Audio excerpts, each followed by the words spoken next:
Hello, this is Sabrina with the Young Daughters Funeral Home and Bereavement Center. I had a request of some terminology that's used in the funeral industry and to give the definitions in a more plainer manner. So this video is about funeral terminology. So some of them are related to embalming or the processes of our bodies that we go through at the time of death. So I'm going to go through here and just pick some of the words that people submitted, and it is algor mortis. Algor mortis is essentially the cooling of the body immediately after death to the room temperature, and where you notice that the body is temporarily stiffening its muscles.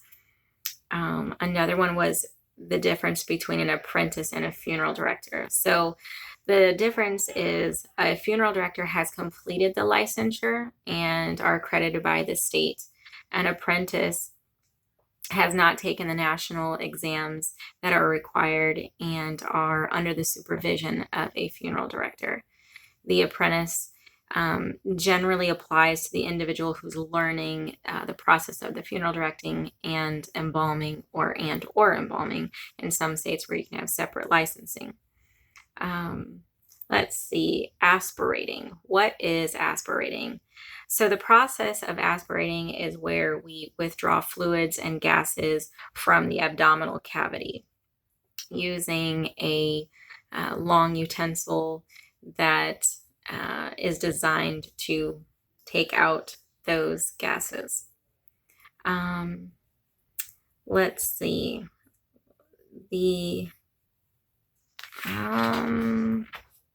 All right, so what is a cenotaph? Some people say they want a cenotaph on their headstone, I've heard, but that word is being used incorrectly.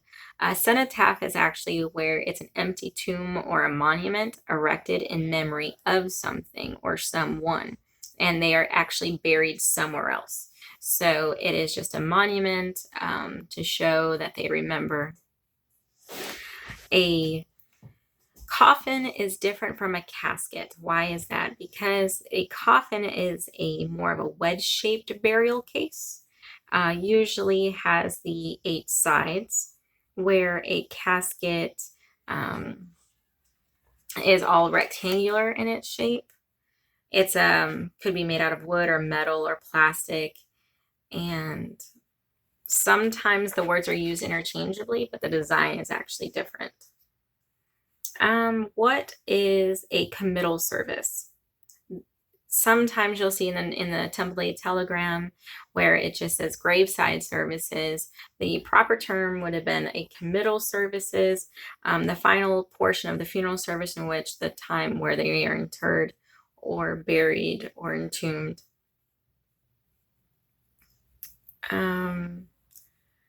Cremains. Why do we mush the two words together? Cremated remains turns into cremains. It's the remains of the body after cremation.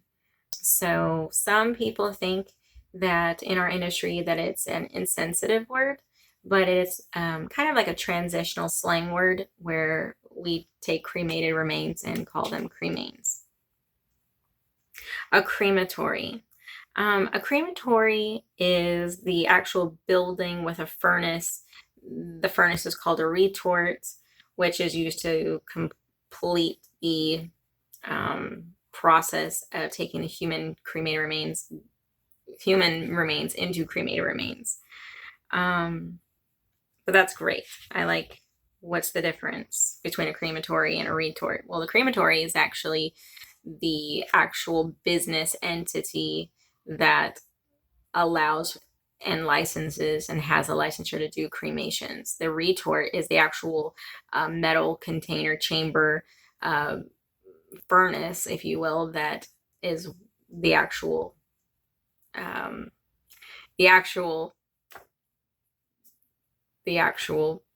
chamber.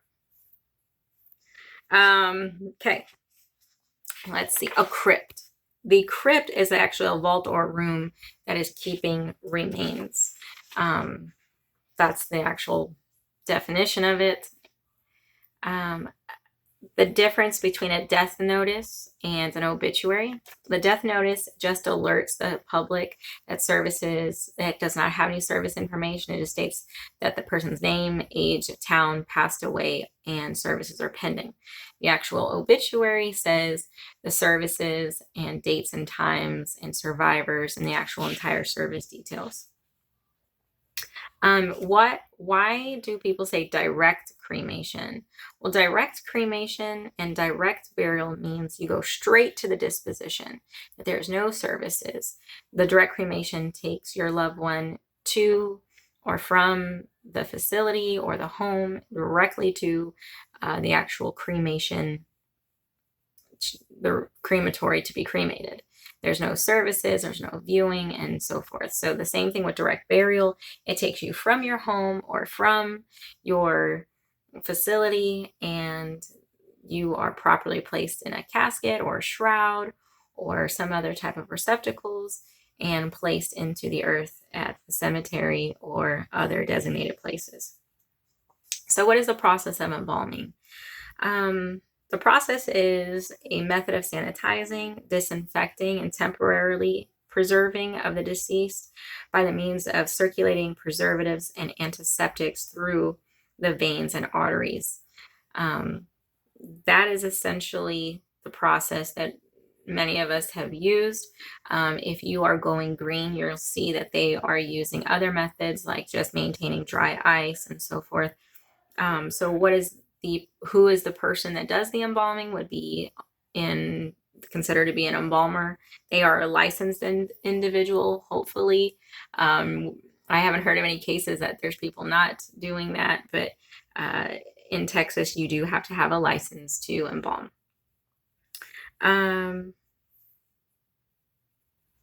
Entombment is the placement of a body or a casket above ground in a mausoleum. And exhuming is to dig up someone from their already placed casket at a cemetery. So sometimes, why would we want to exhume somebody? That's a great question. We do that because sometimes the deceased wants, or the survivor is military and they find out that their spouse can be buried with them. So we take them from the cemetery plot that they were in, and then we move them to a national cemetery to be buried with their husband that or wife that served to keep them together. And sometimes maybe the cemeteries aren't being taken care of properly, or you wanted a family plot and your family is trying to regroup everybody to have a family plot. They can be exhumed. Those plots can be sold back to the cemetery or sold to another person. Those are great. I really like these words and terms. Why do we call it a first call? So essentially, it's the very beginning of our jobs. We take on that very first call from either the immediate family or from a nurse or from a doctor. Somebody gives us that first information that we need to collect in order to take a loved one into our care. So we call that in our industry the first call. Great. The education for funeral directors. So that's great. I'm glad that was asked because it's not the same in our state. There is a minimum requirement to be a funeral director, and then there is you can have a minimum requirement to be an embalmer. In other states like Oklahoma, where I got my license from, I received a bachelor's degree, which is higher than the standard here in Texas to be a funeral director and embalmer. So depending on which funeral director you get would determine what their education standards are, which also results in knowing how you're going to have a good funeral. If they stay well-rounded, where they are up to date on different traditions, the new ways of doing things and how to enhance, to be grief-centered is very important to be a funeral director. Having those abilities, I would say definitely check with your funeral director. Make sure you're a good fit for them and they are a good fit for you, because they might practice in certain areas that don't quite suit your needs, either religiously, culturally, ethnically. There's a variety of different reasons to meet with a funeral director before you actually choose one. A grave liner and a vault, what's the difference? Great. The grave liner is a minimum requirement for cemeteries. It is the minimum requirement. Sometimes it's made out of concrete, which is a porous material, and it just sustains the top load of the earth, so that way it still stays level and pretty when you come back to the cemetery. A vault is not porous. It should refrain from any outside elements coming into the vault, and it leaves still a manicured lawn on top. Let's see. What's the difference between active pallbearers and honorary pallbearers? Great. Active pallbearers are those that are actually hands-on carrying and having actual interaction with the service. Honorary typically are ones that are not carrying the casket, or not carrying an urn, or placing a pall on the casket, or folding the pall to be wrapped around the urn. So honorary is actively doing something. Excuse me. Honorary is not actively doing something, and active pallbearers are actually doing something. Great. Internment. So that word has, it means to take the ashes and place them into the urn, or the cremated remains or cremains into the urn. It does not mean that the internment is where you take the urn and place it into the ground. That's a misconception that we're noticing, that families are somehow getting led the information that an internment means that you're taking the urn and burying that. That's still considered to be a burial. Great question. So it's still an interment of an urn. Let's see. Memorial services, and what's the difference? So great. You can have a memorial service with the body present. The casket can be closed, and there could be a picture on top of the casket, and it's more of, we don't want to see the loved one, but we're going to talk about them and still carry on a funeral. So a memorial service can be done that way, or it could be done where the urn is present with a photo, and the cremation may have already taken, or burial at sea might have already taken. And so it's a gathering of people after the fact of the disposition of the deceased. That's a great question. Yes. What's the difference between a mortician, an undertaker, and a funeral director? In my opinion, there's no difference. They all do the exact same thing. That word is just interchangeably used. Okay, so what is a niche? A niche is a shell-like space in a wall that is made for placing the urns inside, inside like a building structure. They typically have these little squares. The face is removed, the urn is placed on the inside, and then the face is back on, screwed on, and then the inscription of the name of the deceased is placed on. That typically takes a few days, but that essentially is their final resting place. Excellent questions. Okay, the difference between a prearranged funeral and a prearranged funeral trust.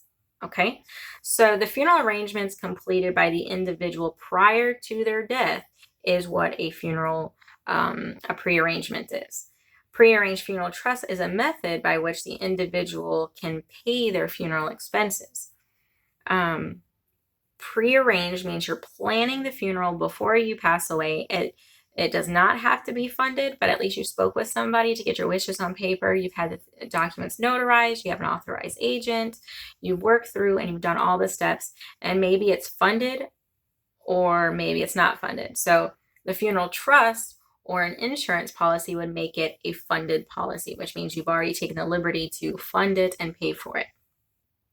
Yes, pre-funding is highly encouraged only because inflation rates go up. And so that locks in the pricing of the services of the funeral home and their merchandise of which they're going to sell you. Are all things locked in? No, that's not quite the case, because cash advances on the contract are monies that are set aside to use for third-party companies, like your monuments, like flowers. The entities and businesses that are not directly of the funeral home that we have to secure, that would be what is called non-guaranteed or cash advance items. These are really great questions, and so I'm trying to read through them. I printed them off, so give me just a second. All right, a vigil. This is a Roman Catholic tradition. It's a religious service that is held before the actual funeral services. There was funeral homes in town here in the Central Texas area that hosted vigils all night. They actually had funeral attendants that stayed at the funeral home, and I think that's a very good tradition. I know for us at the Young's Daughters Funeral Home and the Bereavement Center, we do want to have vigils. We will have somebody either from the church volunteer or use our staff, of course, to have that watch. And it's very important that I think that we do keep that watch. Well, I think I'm out of these answers and questions. So thank you so much for submitting them and giving me the opportunity to serve and kind of clarify that the terminology used in the funeral industry. So if you need me or would like to comment, I would love to give my feedback and help in any way that I can. Hope you found this helpful. Please like and share. Thank you so much, and have a good night.